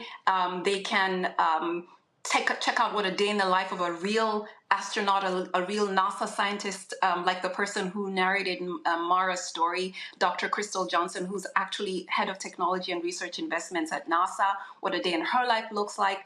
They can leverage tech that is built into their mobile device, like augmented reality, to beam their avatar persona into their actual play space and chat with that avatar persona over a variety of really meaningful and inspiring topics. They can even engage in real-life activations, events that bring them virtually together with like-minded girls from all over the world to explore the various themes and lessons and ideas that are built into the gamified play. Questions from our panel. Rebecca, you first. Sure. Can you talk more about the gameplay? Is it like puzzles? Is it fantasy? Is it action? Is it fighting? Like, what type of games or like story arcs for your character can be found within your platform? Yes, thank you for asking. So absolutely, it's a combination of all those things. What we've done is we've got actual narratives and stories that revolve around the various avatar personas. Our current version of the game is anchored in one avatar persona, but we've got 13 that we've built out, each with lives that revolve around science, tech, engineering, the arts, and math. So there's a story component, and the gamer is immersed in that environment of that particular avatar using 3D technology and augmented reality technology and some AI and voice that really makes it an immersive experience. There are a lot of, there's some puzzle type activities. There's an actual Mars adventure where the gamer actually travels to Mars on a quest to Mars with their avatar persona and gets to work with a rover that is built to the specifications of the rovers that we actually have on planet Mars at the moment, navigating that rover over the terrain, learning about planet Mars, having to solve some challenges that astronauts traveling to the planet would have to deal with once they landed on the planet and were looking to establish a human presence there for an extended period of time. There's even a quest that the avatar takes the gamer on to meet her real-life role models in science, tech, engineering, the arts, and math. So this gamer can be a fly on the wall in conversations that the avatar has with the head of tech at NASA, or an AI guru at AWS, or a clinical trials expert in the United Kingdom, even a gender justice activist in South Africa. Leaders in their own right, real-life human beings who are leading and thriving and excelling in STEM and STEAM life paths, who primarily are females or non-binary individuals. So it's a combination of experiences that not only inspire them to explore STEM and STEAM-focused life paths, but also drive a sense of social, emotional well-being and confidence and curiosity in exploring leadership pursuits. Robert? At the stages. Robert? Absolutely. I think this is outstanding. One thing I noticed, when we were kids, me and my sister played video games together all the time. But then when we got to about 11 or 12, her interest changed. I kept going. Then with my niece and my nephew, kind of the same thing. They played video games together until they were about 9, 10, and then my niece, kind of her interest changed. What can be done to help girls in particular to stay focused on these STEM and STEAM issues, stay focused on gaming, and really be prepared for those the economy of the future? It's going to be built off these digital platforms. Yeah, that's a great question. The research is telling us that gendered notions of intelligence that are picked up really early are affecting our girls' life pursuits. In fact, I think the numbers say that as young as 6 years old girls are thinking that brilliance is much more likely in boys. By middle school, their interest in STEM and STEAM subjects plummets, so that by the time they reach high school, very few of them are actually exploring those career paths, those subjects, and ultimately those career paths, even though we know some of the most lucrative, most impactful opportunities are in STEM and STEAM fields. And I really feel like the way that we can influence their mindsets is to meet them where they are, which is in play. Play is how, especially gamified play, that's how they create, that's how they connect, that's how they learn, that's how they have fun. Essentially, their entire worlds, whether it is the social piece, the education piece, the entertainment piece, revolves around that mobile device. And that's really what's driven us towards building these gamified learning adventures that meet them where they are, but then totally dismantle those erroneous perspectives they have about who they are and what is possible, especially girls, helping them see real-life role models, putting them in scenarios where beyond, jumping through hoops perhaps in a Roblox or building something amazing in Minecraft, we're connecting the dots to the possibility that exists for that girl as an architect or as an engineer, leveraging the same skills that she would engage with as she's building and experience and having fun with some of these other games. So I really feel that there's an education component there as well as an empowerment piece, and we can achieve that through gamified play, especially if we leverage the technologies now that allow us to truly immerse them in those worlds and help them feel a part and parcel of the potential that the worlds offer. Scott? Yeah, great. These are great idea and great platform. Where do you see the company and the platform going, let's say, in 5 years? I mean, great concept, but what aren't you doing with the platform that you see you and the company and the platform doing 5 years from now? Yeah, a great question. So right now, our first version, what you experience if you go to the App Store or Google Play and download the app, is version 1 that is anchored in one avatar persona with limited customization. We're really excited about the next phase of development that would include expanding our digital personalization, customization, and animated content offerings for each of our avatar personas. And as I mentioned, there were 13 or more. So there's limitless opportunities for creative self-expression, digital collectibles, NFT offerings, all those things that this sort of next generation of gamers is really excited about. We're also excited about bringing digital and physical merchandise to the experience, including a first-of-kind digital companion book that is built on immersive technology that really brings that experience to life, but does it in a manner that is also aligned with physical books and experiences that kids engage with at school on a regular basis. And then I think that there's been significant strides with within the AI space that we're excited about. We're really excited about building conversational AI into the experience and leveraging, natural language processing, updated versions of that and custom machine learning and voice recognition technologies that will make for a smarter, a more responsive, and a truly authentic exchange between our avatars and the gamers and learners. So there's a lot to be excited about. All right, then. Well, tell folks where to check your games out. Thank you so much. I would encourage you to please go to royals.app. That's ROYELLES.app. Download the app. It's currently available on the App Store and on Google Play, as well as just recently on the Amazon App Store for Fire tablets. Let the gamers and learners in your life explore it, have fun with it. And then also, please join us in an upcoming Royals live activation to give us your feedback on the overall experience and let us know how we can make it better. All right. Yes, thank you. We appreciate it. Thanks a lot. Thank you so much. All right, Rebecca, Robert, Scott, thanks a bunch as well, folks. I'll see you tomorrow right here on Roland Martin Unfiltered on the Black Star Network. Holla! Star Network is here. Hold no punches. I'm real revolutionary right now. Black power. Support this man, Black Media. He makes sure that our stories are told. Thank you for being the voice of Black America, Roland. Hey, Black, I love y'all. All momentum we have now, we have to keep this going. The video looks phenomenal. See, this difference between Black Star Network and Black-owned media and something like CNN. You can't be Black-owned media and be scared. It's time to be smart. Bring your eyeballs home. You dig? Pull up a chair, take your seat. The Black Tape with me, Dr. Greg Carr, here on the Black Star Network. Every week, we'll take a deeper dive into the world we're living in. Join the conversation only on the Black Star Network. Hi, I'm Dr. Jackie Hood Martin, and I have a question for you. Ever feel as if your life is teetering and the weight and pressure of the world is consistently on your shoulders? Well, let me tell you, living a balanced life isn't easy. Join me each Tuesday on Black Star Network for A Balanced Life with Dr. Jackie. We're all impacted by the culture, whether we know it or not. From politics to music and entertainment, it's a huge part of our lives, and we're going to talk about it every day right here on The Culture with me, Faraji Muhammad, only on the Black Star Network.